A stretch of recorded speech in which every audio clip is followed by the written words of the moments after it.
I picked up the phone, and my son's voice cut through the morning like a knife. Mom, your beach house and car are sold. We're leaving tomorrow. But I just smiled. I know, honey, I replied, my voice steady. Because I sold them 2 months ago. The silence on the other end was deafening. He sputtered, "What are you talking about?" I laughed out loud then, a deep, satisfied laugh, because the house he thought he'd sold was already long gone. It was a cloudy Monday morning, but I chose to drink my coffee on the porch anyway. Wrapped in my old wool cardigan, I watched the wind whip fallen leaves across the yard of my house in quiet Williamsburg. This was a home Owen and I had shared for 37 years. Now, it felt too big, too empty for just me. The silence was broken by a phone call, and I immediately recognized Lionel's number. My son rarely called just to chat. It always felt like there was a purpose, another rational suggestion for improving my life. "Good morning, Lionel." I tried to keep my voice light, even energetic. The last thing I needed was for him to comment on me sounding depressed or weak. "Mom, are you up yet?" I could hear the familiar impatience in his tone. "I want to stop by your place this afternoon. There are some things we need to discuss." My heart sank. "What matters, Day?" I asked, already bracing myself for an unpleasant conversation. "Just financial matters. Nothing urgent." His tone, however, said the exact opposite. "I'll be at your place around 2." He hung up without waiting for an answer. I sighed, taking another sip of cold coffee. I was 6 to 7 years old, a healthy and sane woman. But Lionel, who'd recently turned 42, seemed to think otherwise. Ever since Owen's death 5 years ago, my son had started treating me differently. At first, it was small things. He spoke louder, slower, as if I'd suddenly become deaf or incapable of understanding English. Then he began explaining the simplest things to me. How to use an ATM, fill out a check, set an alarm clock. All things I'd been perfectly capable of doing for the last 50 years. I got up and went inside. I needed to clean before his visit. Sometimes, I felt like I had to appear immaculate so he wouldn't find another reason to worry about my condition. My house had always been my pride. A 2-story, 4-bedroom home with a spacious kitchen and a garden I tended personally. Owen and I bought it when the children, Iris and Lionel, were 5 and 7. So many memories lived within these walls. But every year after Owen left, the house felt emptier, more demanding. As I made my bed, my gaze fell on the picture on my bedside table. Owen and I, on our 30th wedding anniversary. His eyes, looking up at me from the photo, held the same tenderness as the day we first met. "Rose, you are the strongest woman I know," he often told me. I wondered what he would say if he saw how his son was treating me now. Exactly at 2 o'clock, the doorbell rang. Lionel was always punctual. I opened it to see him standing beside Veronica, my daughter-in-law. They were an odd pair. He was tall and thin, with a perpetually preoccupied expression, and she was a petite blonde with a sharp stare and thin lips that rarely formed a genuine smile. "Mom." Lionel gave me a brief hug, then pulled away, appraising me. "You look good. Veronica baked you a blueberry pie." Veronica handed me a container holding a perfectly baked pie. "No sugar," she said, as if doing me a great favor. "We're watching your health." I thanked her and invited them into the living room. While Veronica meticulously arranged the cups I'd gotten from the cupboard, Lionel paced, scrutinizing every corner. "Mom, how long ago did you call the plumber? There's a stain on your ceiling in the hallway. Looks like a leak." "There's no leak, Lionel." I tried to keep my voice calm. "It's the shadow from the tree outside the window. It's always been there." "Are you sure?" He frowned. "I can get my man to check it out. You know, little problems can turn into big expenses if they are not fixed in time." I just nodded, knowing it was useless to argue. Lionel was always finding something that needed fixing in my house. Over the past year, he'd called an electrician, a carpenter, and a gardener, all of whom had assured me there was nothing wrong with the place. When we finally sat down, Lionel pulled a folder of papers from his briefcase. "Mom, I want to talk about your finances." He began in the same tone he used with his 10-year-old daughter. "I checked your bank statements for the last 3 months, and I'm concerned about some of the transactions." I tensed. I'd never given him access to my bank accounts. How did you get my statements, Lionel? He faltered for a moment. That's not important. What is important is that you spend too much on things you don't need. Like, why did you send $500 to that online store last month? It was a gift for Faye, I replied, anger building inside me. A bicycle for my granddaughter's birthday. Mom, $500 is too much for a baby gift. Besides, Faye already has a bicycle. It's a gift for my granddaughter from Iris, Lionel. And no, she didn't have a bike. The one you and Veronica gave her last Christmas was a tricycle. She's 6 now. She's outgrown it. Lionel exchanged glances with Veronica, and I knew what they were thinking. Asterisk poor old Rose. She's confused about the facts. Asterisk anyway, Lionel continued, ignoring my remark. I think you need help managing your finances. Since Dad died, your spending has become less predictable. What do you mean? I tried to keep my voice steady. Well, like that cruise you booked last year. $700 for a week on a ship. That's just reckless. Lionel, I took a deep breath. That cruise was a gift for me to Iris and her family. We had a wonderful time. Besides, I spent my money I made with your father. That's exactly what I'm talking about, Mother. Lionel lowered his voice as if explaining something to a child. You can't just throw money around. Who knows how many years you have left to live? You've got to think about the future. What future, Lionel? I asked, each word stabbing into me like a needle. The one where I sit in my house, afraid to spend a dime without your permission. Veronica coughed quietly. Rose, dear, we're just worried about you, she said, fake concern dripping from her voice. Lionel and I often talk about how hard it must be for you to be alone in this big house. Maybe you should think of something more appropriate for your age. I stared at them both, a cold realization dawning on me. They wanted me to sell the house that was probably the most valuable asset in my portfolio, as Lionel liked to call it. I'm doing just fine in this house, I said firmly, and I don't plan to sell it. No one's talking about selling right now, Lionel said quickly, though his eyes said otherwise. But you should start thinking about it. The real estate market is booming right now. What about the beach house? Veronica intervened. Have you been there once in the last 2 years? The beach house on the coast was Owen's and my sanctuary. We bought it the year before he died, planning to spend more time there after he retired. That's not what fate had in store. I rarely went there after he left. Too many memories. No, but that doesn't mean I want to sell it, I replied, knowing that wasn't entirely true. Lately, I've been thinking about getting rid of the cabin, but not because Lionel thought it was a rational decision. Mom, the cabin is just sitting idle, losing value. You pay taxes, insurance, utilities. It's all money down the drain. I'll think about it, I said, knowing it was the only way to close the subject. Lionel nodded, satisfied that his words were having an effect, at least outwardly. There's something else. He pulled another document from the folder. I spoke to our family lawyer, Mr. Burton. He thinks you should get a power of attorney in case if you need help making important decisions. I felt the blood drain from my face. Power of attorney for him, I assumed. It's just a precaution, Mother. Lionel tried to smile, but it was unconvincing. You're not getting any younger, and sometimes there are situations where you have to act quickly, like selling a house or a beach house. I couldn't hide my sarcasm. Not necessarily, Veronica interjected. But you have to admit, Rose, it would be easier if Lionel could help you with paperwork and banking and such.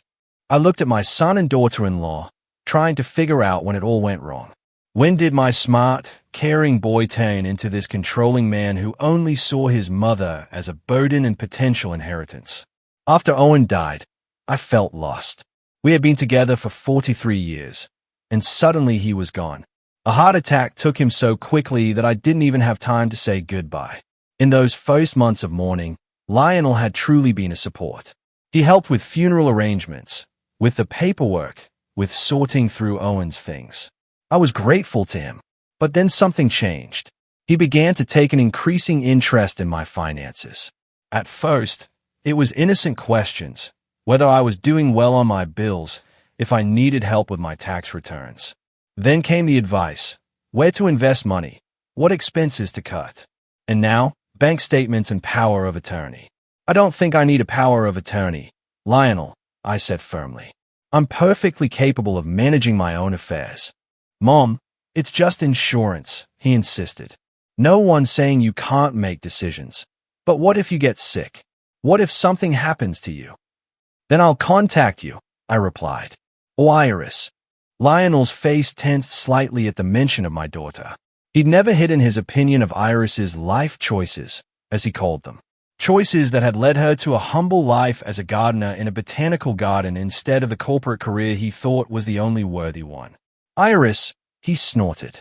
Mom, she's barely managing her own finances. How can she help you? Iris is doing fine with her life.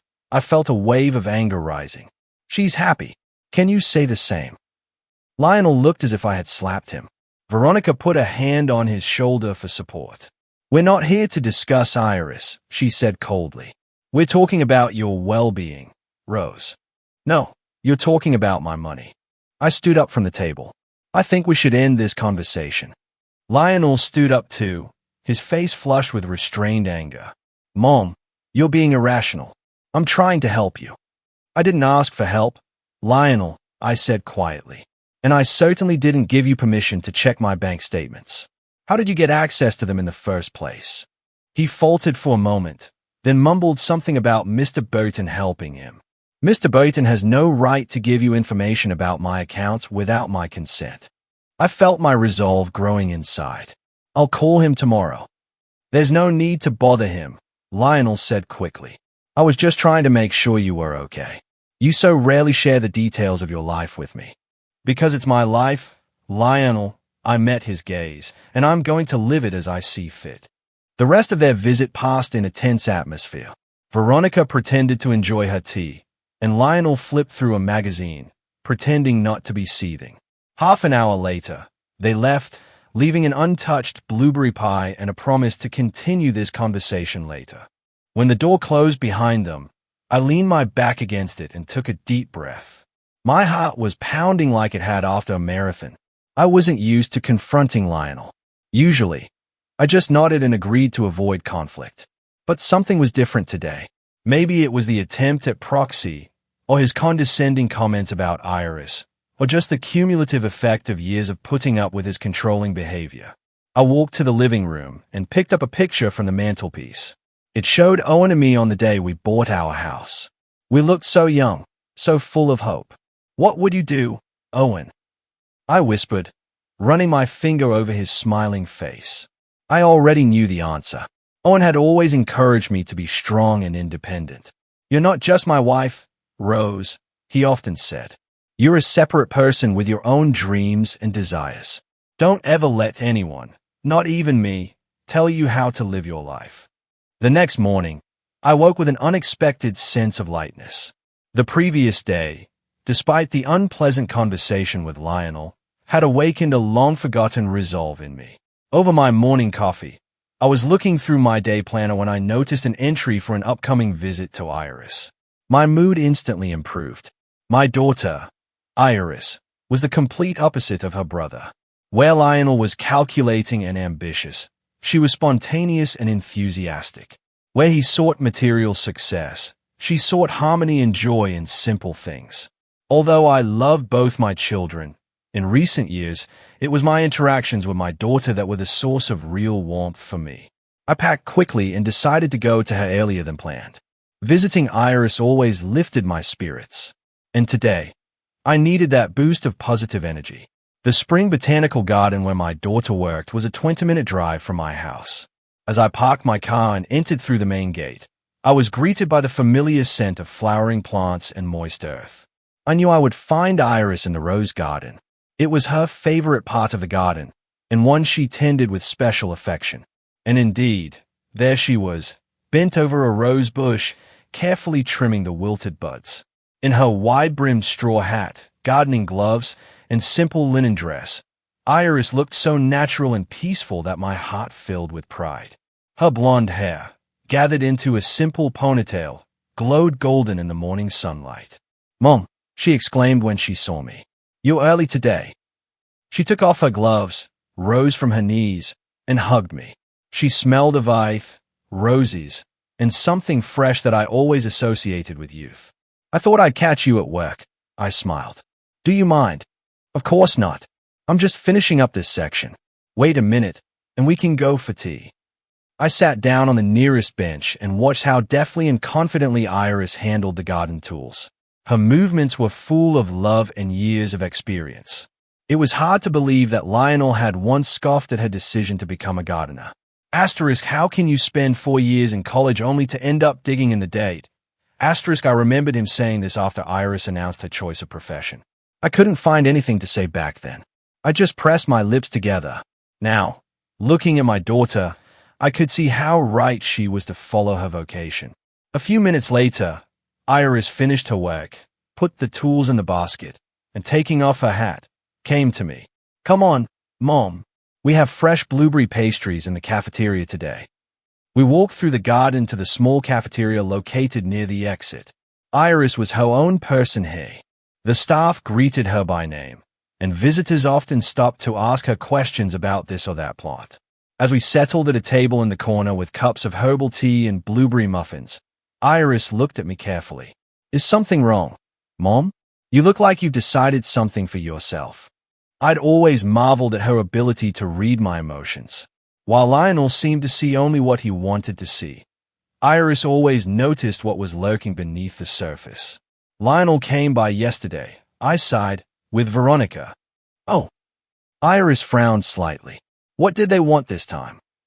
I told her about the conversation, about Lionel's attempt to get power of attorney, about his persistent offers to sell the house and the beach house. Iris's face grew more and more serious with each word. This is out of line, Mom, she said when I finished. He has no right to interfere in your life like this. I know, and yesterday was the first time I really let him know it. Iris raised her eyebrows in surprise. You did? What did you say? That it's my life and I'll live it as I see fit. I felt a surge of pride, remembering my firmness. Iris reached out and squeezed my palm. I'm proud of you, Mother. I know how hard it is for you to stand up to Lionel. He's always had a way of pushing people around. We finished our tea, and Iris suggested we walk to the greenhouse where she wanted to show me her new orchid collection. On the way, we discussed the minutiae of everyday life, her work, my classes, the latest news. How are Brad and Faye? I asked as we entered the warm, humid atmosphere of the greenhouse. Iris's face brightened at the mention of her husband and daughter. Great. Brad is working on a big project right now, the electrification of a new industrial complex on the outskirts of town. He's in charge of the whole electrical system there. You know, he got all these special permits last year and now is literally owning the market. The factories, the new buildings, everyone wants him as a specialist, she said with genuine pride in her voice. And Faye, she won the school science competition last week. Just like me, she loves plants. I smiled, picturing my granddaughter concentrating on studying leaves or flowers for a school project. I need to come visit you all, I said. I haven't seen Faye and Brad in a while. Actually, Iris stopped in front of a display case of purple orchids, but she wasn't looking at the flowers. She was looking at me. I wanted to invite you over for dinner tonight. We have some news we'd like to share with you. There was an excitement in her voice that intrigued me. Of course, I'd love to come. Something good, I hope. Very. Iris smiled mysteriously. But the rest is for dinner. Be there at 6. Brad will be making his signature lasagna. After the greenhouse, Iris showed me the new Japanese rock garden she'd been working on for the past few months. We spent another hour walking around the botanical garden grounds before I headed home to get ready for my evening visit. At 6 p.m. sharp, I parked in front of the modern Brooklyn Heights apartment complex. It was an impressive structure, several tall towers of glass and concrete surrounded by carefully planned green space.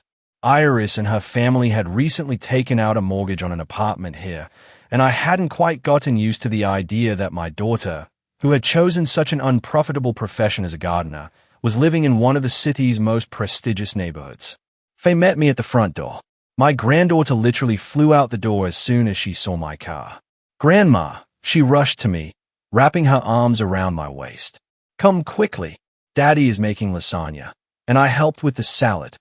I hugged my granddaughter, marveling at how fast she was growing up. At 6, Faye was a carbon copy of Iris at the same age. The same lively brown eyes, the same blonde hair, the same energy running through her. We took the elevator to the 10th floor, and Faye led me down the hall to apartment number 104.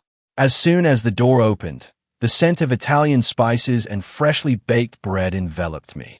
Brad came out of the kitchen, wiping his hands on a towel, tall, broad-shouldered, with close-cropped blonde hair and kind eyes. He always reminded me of Owen's younger brother. Rose, he hugged me. It's good to see you. How was your trip? Fine, thank you, Brad. It smells delicious. I hope it tastes good. He grinned. Faye, show Grandma your new drawings while I finish dinner. Faye pulled me into the living room where a gallery of children's drawings was spread out on the coffee table. While my granddaughter enthusiastically explained what was on each sheet, I looked around the apartment. It was a spacious, bright two-room apartment with panoramic windows overlooking the city park. Modern furniture, minimalist design, but lots of personal touches, family photos, books, small souvenirs from travels, children's crafts, live plants in every corner. There was an atmosphere of love and comfort that was sorely lacking in Lionel and Veronica's perfectly furnished but cold home. Iris soon joined us, having changed into a simple house dress after work. Faye, go wash your hands before dinner, she said to her daughter, then turned to me. Thanks for coming, Mom. Brad and I can't wait to tell you our news. Over dinner, which was truly great, Brad's lasagna deserved all the credit. The conversation was casual. Faye talked about school. Brad joked about his fellow electricians. Iris shared stories about visitors to the botanical garden. I watched them, feeling deeply grateful to have this part of the family in my life. Sincere, loving, real. After dinner, Faye begged her father to play a board game with her, and they settled into a corner of the living room, leaving Iris and me to clear the table. So, I said, helping my daughter put the dishes in the dishwasher. What's your news? Iris glowed with happiness. Remember I told you that we have a great apartment in our complex? It's on the 9th floor, right below us. A bedroom and a studio kitchen with a terrace and a view of the park. She was silent for a moment, then added with obvious excitement. Brad and I were thinking, maybe you'd like to move there, to be closer to us, to Faye. I looked at her in surprise. Move here? Yes. Iris took my hands. Mom, it's a brand new complex with everything you need. Stores, cafes, a fitness center, even a small clinic and pharmacy. And a park right outside the window. And we'll be right next door, just one floor up. I was so surprised by the offer that I didn't answer right away. But Iris, it's very expensive, and I have a house. A house that's too big for you alone, she said softly, and one that requires constant upkeep. Think how nice it would be to have no worries about a leaky roof or clogged pipes. Everything new, modern, comfortable. Brad, noticing our serious conversation, left Faye with the game and came over to us. Had Iris told you about our idea yet? He asked with a smile. Rose, this really is a great place. I've seen this apartment. It's not as big as ours, but it's very cozy and thoughtful. A real gem. But how can I afford an apartment like that? I asked. Even if I sell the house and the beach house together are worth a lot more than this apartment. Brad explained, you could buy it without a mortgage and still have money left over. I thought about it. I'd resisted the idea of selling the house before, especially when Lionel had suggested it. But now, when the offer was coming from Iris and Brad, and it wasn't just selling, but starting a new chapter with a part of the family that really appreciated me, it sounded tempting. Let me show you. Iris pulled a glossy booklet from a cupboard drawer and spread it out in front of me. The pages showed modern, bright apartments with panoramic windows, stylish furniture, and beautiful views. Then she showed me a plan of the apartment complex with a park, a pond, bike paths, cafes, stores, and all sorts of amenities. And here is our apartment. She pointed to a floor plan. And here's the one on the 9th floor we're talking about. I studied the booklet, and with each page, the ideas seemed more and more attractive. Living in a modern apartment without the worries of maintaining a big old house, being close to Iris, Brad, and Faye, having access to all the infrastructure of the complex, and importantly, disposing of my property as I chose, not at Lionel's behest. That's very tempting, I admitted, but I need time to think about it. It's a big decision. Of course, Mother. Iris hugged me. We just wanted you to know about the possibility. Brad and I have been thinking about it ever since we saw the ad for that apartment. Imagine how great it would be. Faye could come over after school. We could have dinner together, go to the park, and no Lionel telling you what to do and how to do it. Brad added with a slight chuckle. Faye wrinkled her nose when she heard her uncle's name. Uncle Lionel is always so serious, she said with her usual childlike candor. And Aunt Veronica never really smiles. Faye. Iris tried to make a stern face, but I could see she was laughing inside. Don't talk about relatives like that. But it's true. Faye insisted. Grandma, if you live near us, we can see each other every day. Looking at my granddaughter's enthusiastic face, I felt something warm blossom in my chest. Maybe this really was what I needed. A new beginning, next to people who truly loved me. Not for what I could give them, but just for who I was. I'll seriously consider your offer, I said. And it was true. And I'll call a realtor tomorrow to see what my house and beach house might be worth. Iris glowed, and Brad nodded approvingly. The rest of the evening passed in a warm family atmosphere. Faye and I played a game of chess.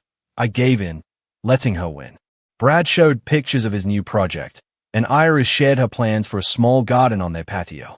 When it was time to leave, I had a lightness and peace of mind like I hadn't had in a long time. On the way home, I couldn't stop thinking about Iris's proposal.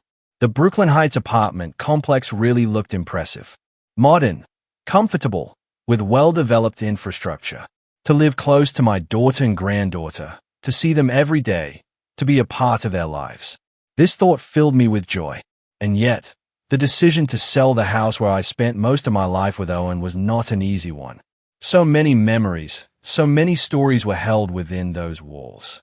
But maybe it was time to move on, to start a new chapter, leaving the past behind, keeping only the memories in my heart. The next morning, I called Hugo Prescott, the realtor Owen and I had worked with when we bought the beach house. Hugo had always been known for his attention to detail and honesty, qualities I valued in people, especially those who dealt with finances. Rose, what a nice surprise. His voice sounded warm and sincere. What can I do for you? Hugo, I'm thinking of selling the beach house and maybe the main house, too, I said, surprised at my own determination.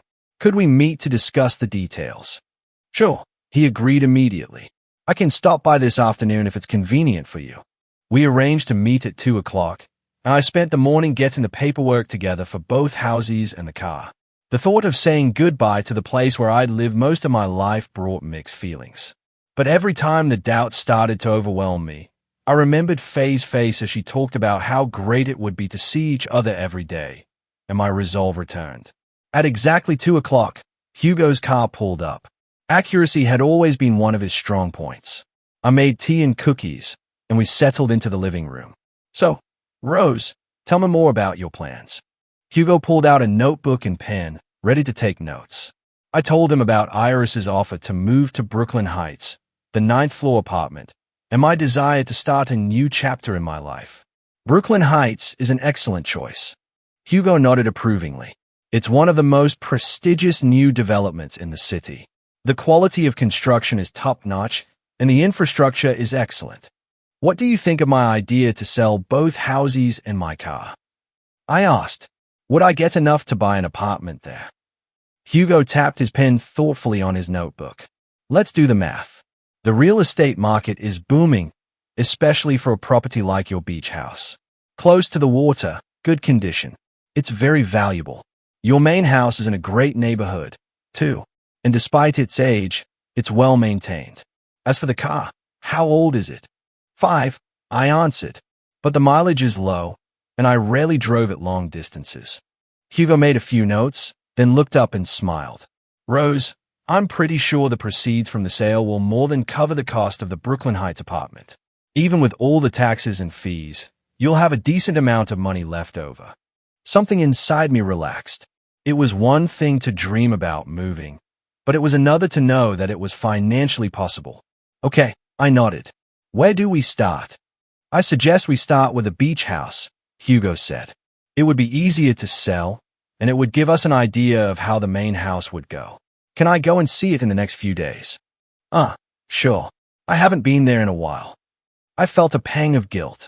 Owen had loved the cabin so much, and I'd almost abandoned it after he died. Maybe it could use a little work. Don't worry about it, Hugo assured me. I know some great contractors who can fix it up in no time. As for the car, he could recommend a reliable used car dealer. We agreed that we would go to see the beach house the next day, and Hugo left, leaving me feeling like I had just taken the first step toward a new life. The beach house tour went better than I expected. Even though I hadn't visited in over a year, the local support staff that Owen and I hired back when we bought it did a good job. The cottage was clean, well-maintained, and only minimal cosmetic repairs were needed. Hugo took a few photos, measured the rooms, and wrote up a detailed description. Rose, I think we can put it on the market next week, he said as we drove back into town. With any luck, we'll find a buyer pretty quickly. Properties like this are going fast right now. And so it was. Within 10 days of the house appearing on real estate websites, we had 3 potential buyers. The young couple who eventually made the best offer fell in love with the house at first sight. It's exactly what we were looking for, said the woman, Elizabeth, looking out over the Ocean View Terrace. A place to escape from the hustle and bustle of the city. As I watched her and her husband, Nathan, make plans for the cabin, I felt a strange sense of relief. This cabin deserved to have laughter again, to be filled with life and love. Owen would be pleased. The beach house deal went smoothly and quickly. Elizabeth and Nathan paid even more than we had originally asked for, so much did they like the place. My car also sold for a good price. As Hugo had predicted, the low mileage and excellent condition made a difference. The main house was a little more complicated. Despite its prestigious neighborhood and spaciousness, its age and style limited the range of potential buyers. Hugo suggested doing some renovations and freshening up the interior before putting it on the market. Modern buyers like bright, open spaces, he explained as we discussed the plan of action. A few halogen lights, fresh light-colored paint, maybe some wallpaper, and the house would look completely different. I agreed. Although the thought of changing anything in a house that had remained unchanged for so many years made me uneasy, Hugo was right. After 2 weeks of work by the renovation team, the house looked fresher and more modern while retaining its character and charm. All this time, I hadn't told Lionel about my plans. Part of me wanted to call him, to explain what I was doing and why. But the other part, the part that was still hurt by his attempts to control my life, preferred to keep it a secret until the last moment. After all, I didn't have to answer to him about my decisions. Iris, on the other hand, was in the loop every step of the way. She helped me sort through my belongings, deciding what to take with me to my new apartment and what to give away, sell, or throw away. It was a strangely liberating process to sift through decades of accumulated items, leaving only the ones that really mattered. Are you sure you want to get rid of this stuff? Iris asked every time I put aside something she thought might have sentimental value to me. I take my memories with me, I answered. And things are just things. There were exceptions. Of course, photographs, Owen's letters, a few special pieces of furniture that could be placed in the new apartment. But most of what filled mine and Owen's home was stuff I was ready to leave behind. Finally, almost 2 months after my first conversation with Hugo, there was a buyer for the main house, a married couple with 2 teenage children who were looking for a spacious home in a good neighborhood. They made an offer slightly below the asking price, but after a little negotiation, we came to an agreement that suited both parties. Congratulations, Rose, Hugo said as we signed the final papers. You've just successfully sold all your real estate, and I must say, at a very good price. I felt a strange mixture of emotions: relief, excitement, a slight sadness, and above all, a sense of freedom. For the first time in years, I was completely free from the obligations and responsibilities of home ownership. It was frightening and exciting at the same time. The next day, Hugo and I went to the Brooklyn Heights sales office to discuss the purchase of the condo Iris had suggested. Iris herself joined us, taking a day off from the botanical gardens. Mrs. Holloway, Mr. Prescott, we are pleased to welcome you. The sales manager, an elegant woman named Vivian, greeted us in a spacious office with panoramic windows overlooking the complex. I understand you're interested in apartment 92. Yes, Iris confirmed. My mother is considering moving to Brooklyn Heights, and this apartment is perfect. It's 1 floor below ours. Vivian smiled. That's a great choice. This apartment is one of our gems, compact, but very functional with a beautiful view of the park. Would you like to see it now? We walked through the manicured grounds of the complex to the building where the apartment was located. Along the way, Vivian talked about the various amenities: pool, fitness center, 24-hour security, underground parking. Brooklyn Heights is designed to maximize residents' comfort and safety, she explained. All the services we need are available within the complex, yet we are only minutes away from downtown. We took the elevator to the 9th floor, and Vivian opened the door to apartment 92. I held my breath as I crossed the threshold. The first thing I noticed was the light. Large floor-to-ceiling windows filled the space with natural light. The apartment was smaller than my old house, but planned so intelligently that it felt spacious and airy. The main space here is the studio kitchen. Vivian led us into the main room. A fully equipped kitchen with modern appliances, a bar counter that can serve as a dining table in a workplace. The living area was designed so that one could enjoy the view from the window. And indeed, we had a beautiful view of the park, green trees, winding paths, a small pond with a fountain. It was like a little oasis of nature in the middle of the city. And here's the bedroom. Vivian opened the door to the next room. It's not the biggest, but it's very cozy. The built-in closet saves space, and the window faces the same side as the living room, so the view of the park is preserved. The bedroom was really compact, but thoughtful. There was enough room for a bed, a small dresser, and even a window seat. I imagined waking up here in the morning, watching the sun rise over the park, and it filled me with peace. The bathroom, Vivian continued, showing me the next room. Shower cubicle, toilet, wash basin, space for a washing machine, all the essentials. The bathroom was decorated with light-colored tiles, which visually enlarged the space. Modern plumbing, a large mirror, several built-in storage cabinets. Everything was thought out to the last detail.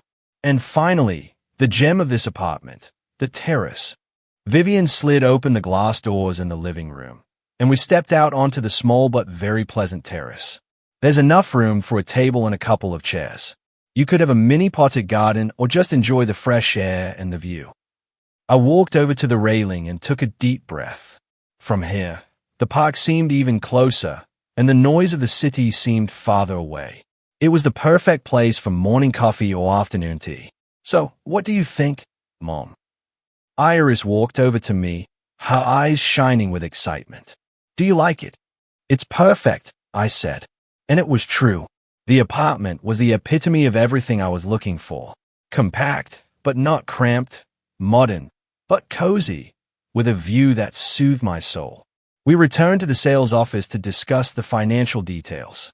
Hugo, as always, was invaluable. He helped me work out the ins and outs of the deal, making sure I got the best terms possible.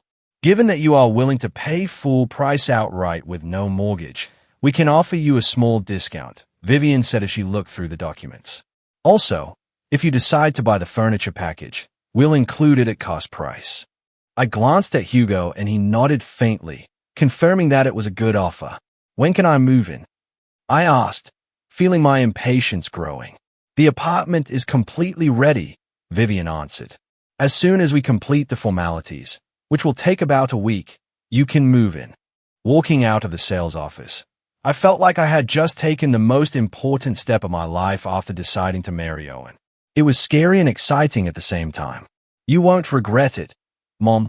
Iris hugged me. We'll be so close. Faye will be able to come over after school. We'll have dinner together, go to the park. I know, honey. I hug her back, and I'm not sorry anymore.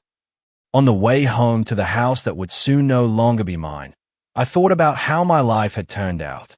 Just 2 months ago, I'd been overwhelmed by Lionel's attempts to control me, feeling old and helpless. And now I had sold 2 houses and a car, bought a new apartment, and was getting ready to start a whole new chapter of my life. The money from the sale really exceeded my expectations. After buying the apartment and setting aside the amount for a new, smaller car, I had a substantial amount left over, and I already had plans for that money. I decided to pay off most of Iris and Brad's mortgage. They deserved it, not only for their kindness and caring, but for pushing me to take this drastic step. But I hadn't said anything to Lionel, not out of vindictiveness or desire to punish him, but simply because it was my decision, my life, and I didn't feel the need to answer to him. That evening, sitting in my nearly empty living room, most of the furniture had already been sold or given away. I felt a strange lightness. It was as if by getting rid of things, I was also getting rid of the weight of the past, of expectations and conventions. In the silence of the empty house, I could finally be honest with myself. I was ready for a change, ready to put the past behind me and step into the future, a future of my own choosing. Lionel's call came early in the morning when I just finished breakfast. For the past few weeks, I had been completely immersed in the process of preparing for the move. Most of my belongings had already been boxed up, some pieces of furniture sold, and the rest marked with stickers indicating where they would go, to my new apartment, to Iris's, to the thrift store, or to the dump. Seeing my son's name on the phone screen made me feel slightly uneasy. We hadn't spoken since the day he tried to convince me to sign the power of attorney. He called a couple times, but I hadn't answered, not feeling ready for another conversation about my financial security. "Good morning, Lionel," I said, trying to keep my voice neutral. "Mom," he sounded unusually excited. "I finally got through to you. I have great news." "What news?" I asked, feeling my muscles tense. "I sold your beach house and car." His tone was so smug that I could almost see him leaning back in his chair, smiling in satisfaction. "Got a very good price for both. Given the state of the market, it was the perfect time to sell." I was silent, trying to comprehend what I was hearing. Lionel had sold my property I no longer owned, which I sold myself 2 months ago. "Are you there, Mom?" he asked when the pause lengthened. "Yes, Lionel, I'm here," I answered slowly. "And I'm trying to figure out how you managed to sell something that doesn't belong to you." "What?" There was confusion in his voice. "What are you talking about?" "We talked about this. Remember when I said the beach house was just losing value and your car was too big for a single woman your age? We discussed it, but I didn't give you permission to sell it," I said, feeling a strange calm grow inside me. "And more importantly, I sold both the house and the car 2 months ago." There was a long pause. I could almost hear the gears in my son's head turning, trying to make sense of this information. "What?" he finally squeezed out. "Is this some kind of joke? You didn't have a... How did you even... I worked with Hugo Prescott," I explained. "Remember him? He helped me and my dad when we bought the beach house. Very competent realtor." Lionel seemed speechless. "Why? Why didn't you consult me? Why didn't you consult me before you sold my property?" I asked back, and my voice was calmer than I expected. There was another pause. "Mom," Lionel finally said, his tone changing back to the condescending tone I hated so much. "I know you're upset, but I was only acting in your best interest. Now tell me, seriously, did you really sell the house and the car? Or was it just, fantasy?" I felt anger rising inside me, but I forced myself to remain calm. "If you don't believe me, Lionel, call the registry office or the transit authority. They'll confirm that neither the cabin nor the car are registered in my name anymore." There was another pause, but this time I could hear Lionel breathing heavily. "Mom," his voice became strained. "If this is true, we have a serious problem. I've already gotten the money from the buyers, the full amount." "Then you do have a problem," I agreed, "because you sold something that didn't belong to you or me." "I need to come over," he said suddenly. "We need to discuss this in person." I'll be there in an hour with Veronica. He hung up without waiting for my answer. I slowly put the phone down on the table, feeling a strange mix of emotions, anxiety, anger, but also some kind of perverse satisfaction. For the first time in a long time, Lionel was facing the consequences of his controlling behavior. I called Iris and briefly recounted the conversation with Lionel. "Oh my God, Mom." She couldn't contain her laughter. "He really got himself into a mess, didn't he?" "I'm afraid so," I replied, feeling slightly guilty for finding the situation a little amusing. "He's on his way here with Veronica. He'll be here in an hour. Do you want me to come?" Iris asked, for moral support. I thought for a moment, but then shook my head, even though she couldn't see it. "No, darling. I think I'm better off handling this on my own. But thank you for the offer." Exactly an hour later, when I had finished packing the last of the books, the doorbell rang. Lionel stood on the threshold, pale and tense, with Veronica behind him, her face a mixture of irritation and worry. "Come in," I said, stepping aside. They walked into the living room and stopped, looking around at the half-empty room littered with boxes. "What's going on in here?" Lion laughed, his voice higher than usual. "I'm moving," I answered simply. "Have a seat if you can find one. I've already sold most of the furniture." They settled awkwardly on the couch, which I'd left behind because it didn't fit in with the decor of my new apartment. I sat down in the chair across from them and folded my hands in my lap, waiting to see what they had to say. "Mom," Lionel began, clearly trying to be reasonable. "I think there's been a misunderstanding. I was just trying to help you. The beach house needed maintenance. The car was too big. I found great buyers, got a good price. All for your own good." "For my own good," I said, a slight tremor in my voice. "Lionel, you sold my property without my knowledge or consent. How can it be for my own good?" You're getting older, Mom." He grimaced slightly as he said it. "It's hard for you to make good financial decisions. I just wanted to save you the stress of the process." "Lionel." I leaned forward, looking him straight in the eye. "I'm 6 to 7 years old. I don't suffer from dementia or any other condition that would affect my ability to make decisions. I am quite capable of managing my finances, as evidenced by the fact that I have successfully sold both the beach house, my car, this house, and bought a new apartment. All without your help. You sold the house." Veronica spoke for the first time, her eyes widening in surprise. "Yes," I nodded. 3 weeks ago. The new owners move in 2 weeks. "Where are you going to move to?" Lionel asked, his voice shaking with barely contained anger. "Brooklyn Heights." I couldn't help the slight smile as I watched his eyes widen in surprise. A lovely apartment on the 9th floor, overlooking the park. The floor below Iris and Brad's apartment. Brooklyn Heights. Veronica seemed shocked. "But it's one of the most expensive new developments in the city." "Indeed," I agreed. But selling the 2 houses and the car had brought in a good amount of money, more than enough to buy an apartment without a mortgage and some other expenses. Lionel looked at me as if he was seeing me for the first time. His face changed from shock to disbelief, then to realization, and finally to something akin to panic. "Mom." His voice became hoarse. "Do you realize I already got the money for the beach house and the car? The full amount. The buyers expect me to hand over the paperwork to them in the next few days." "Yes, that's a problem," I nodded. "A problem you created yourself by selling something that doesn't belong to you." "You have to help me," he suddenly exclaimed. "This is your fault." "My fault?" I raised my eyebrows. "How can selling my property be my fault? You should have told me." He was almost shouting now. "You knew I was in the business of selling." "No, I didn't," I replied calmly. "You never mentioned it once in our conversations. You asked me if I was thinking of selling, and I said I would think about it. That was all." "Lionel."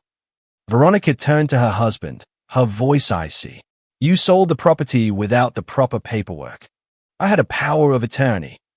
He defended himself. "From our family lawyer, Mr. Burton." "You mean a forged power of attorney?" I clarified. "Because I never signed a power of attorney in your name, Lionel. Never." My son's face turned ash gray. "Burton said it was standard procedure. that since you were a widow and I was your eldest son, I had the right to. You forged documents. Veronica jumped up from the couch, her eyes glittering with rage. Do you realize that's a felony? Lionel, forgery, fraud, selling someone else's property. I didn't forge. Lionel stood up too, his face reddening. Burton said it was legal. Then Mr. Burton should refresh his knowledge of the law, I said, because I'm pretty sure that a power of attorney requires my signature. Lionel paced the room, running his hands through his hair. What am I going to do now? The money. I've already spent most of it. Spent it. Veronica seemed shocked. On what? On investments, he mumbled. And the car and the trip I wanted to give you for your anniversary. So, you spent money that wasn't yours on a gift for me. Veronica looked like she was ready to hit him. And now we could both be accomplices to fraud. I didn't know. Lionel raised his voice. How was I supposed to know she'd sell everything behind my back? Behind your back? I couldn't believe my ears. Lionel, it's my property. I don't have to answer to you about what I do with it. You're my mother. He turned to me, his face contorted with anger. Of course, you have to consult me, especially on such important decisions. No, I don't. I remained calm, which seemed to irritate him even more. I'm a capable adult. I make my own decisions. And where did that get you? He splayed his hands. You sold the family home. You bought a condo in this fancy complex that doesn't suit you at all. You're going to live next door to Iris, who can't even... Don't finish that sentence. Lionel, my voice became hard. Come on, tell me what you think of your sister. He paused, apparently realizing he'd gone too far. I just meant that you're used to a certain way of life, he said more softly. The house, the garden. You'll feel cramped in a small apartment. That's my concern, not yours, I replied. And in case you're wondering, I'm looking forward to moving in. No more worries about a leaky roof or broken plumbing. Everything is new, modern, comfortable. And yes, I'll be close to Iris, Brad, and Faye, who, unlike some, respect my right to make my own decisions. Lionel looked like he wanted to say something, but Veronica beat him to it. Let's get back to the main problem, she said, turning to my son. You took money for property you don't own. You have to give it back now. I told you I spent it. Lionel raised his voice. At least most of it. I don't have that kind of money. Then you'll have to borrow it, Veronica cut him off, because the alternative is prosecution for fraud. Borrow from who? Lionel looked cornered. The bank? With what kind of collateral? We up to our necks in mortgages. It's not my problem. Veronica crossed her arms over her chest. You created this situation. You're the one who has to deal with it. Mom. Lionel turned to me, his tone suddenly changing to pleading. You have to help me. You don't want your son to end up in jail, do you? I stared at him, feeling a strange mixture of pity and disappointment. This grown man, my son, who always thought he knew best, now looked like a frightened child. Lionel, I said softly but firmly, I can't give you that money. Why not? His face contorted with resentment. You helped Iris with a mortgage. Why can she and I can't? It's not a matter of can or can't, I explained. The point is, you don't need financial help. You need to learn to live within your means, accept the consequences of your decisions, and most importantly, stop trying to control things that don't belong to you. But I could lose the house. He sounded desperate. Maybe. I nodded. And it would be hard. But Lionel, money isn't the solution to your problem. Your problem is much deeper than that, and the only person who can solve it is you. He looked at me with an expression I couldn't quite define. Shock, disbelief, maybe even a glimmer of realization.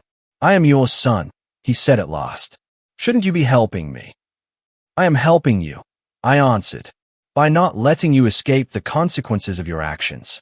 Sometimes the greatest help is to let a man find his own way out of a situation he's created. Lionel sat in silence, staring into his nearly empty cup. Then he stood up, pulled on his jacket. I understand, he said dryly. I'm sorry to bother you. Lionel, I stood up too. You will always be my son, and I will always love you. But I will no longer indulge your desire to control everything around you, including me. When you're ready for a relationship based on mutual respect, I'll be happy to see you." He nodded without looking at me and headed for the exit. He stopped at the door as if he wanted to say something, but then he just walked out. I went back to my apartment, feeling a strange mixture of sadness and calm. Talking to Lionel was hard, but necessary, and perhaps in the long run, it was the best thing I could do for him. Give him a chance to grow up by facing the consequences of his actions. That evening, Iris, Brad, Faye, and I had dinner together, as we did almost every night. After dinner, when Faye went to her room to do her homework, I told them about Lionel's visit. "He's really in a bad situation," Iris sighed. "But you did the right thing, Mom. Lionel needs to learn to take responsibility for his actions." "I know," I nodded. "But that doesn't make the decision any less painful." Brad, who had been silently listening to our conversation, suddenly got up and left the room. He came back with a bottle of wine and 3 glasses.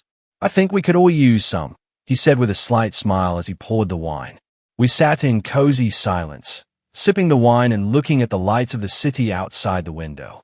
It was at times like this that I realized how lucky I was to be with Iris and Brad, with their love and support. "By the way," Brad said suddenly, as if remembering something, "I've been meaning to tell you for a long time, Rose. Do you remember when Iris and I offered you an apartment in our complex?" "Sure," I nodded. "It was the best offer I'd gotten in a long time." "Well, actually," he looked a little embarrassed. "I asked a colleague of mine, Neil, to hold the apartment for you. He works in the sales department of Brooklyn Heights." "Really?" I looked at him in surprise. "Yes." Brad nodded. "When we heard that the 9th floor apartment was vacant, Iris and I thought of you." And to be honest, he looked at Iris as if asking permission to continue. She nodded, smiling. "If you didn't have enough money from the house sale, we were planning to take out an additional mortgage and buy this apartment for you." Brad finished. "We just wanted you to be here with us." I felt a lump rise in my throat and tears fill my eyes.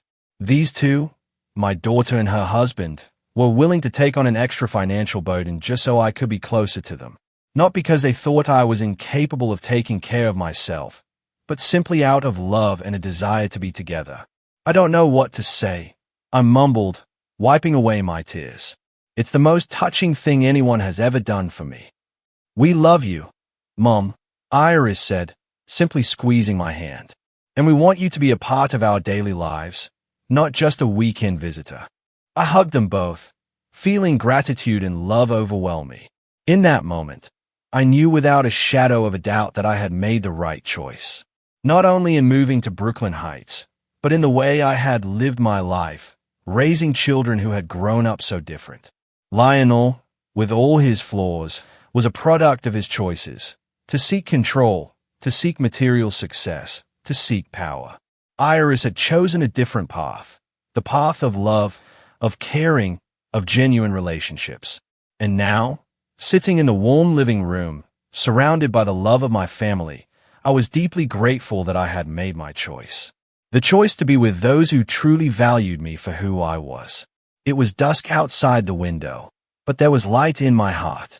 The light of the new life I had chosen for myself. Have you ever had to draw a hard line with a family member who tried to control your life? How did you handle it? I'd love to hear your stories in the comments below.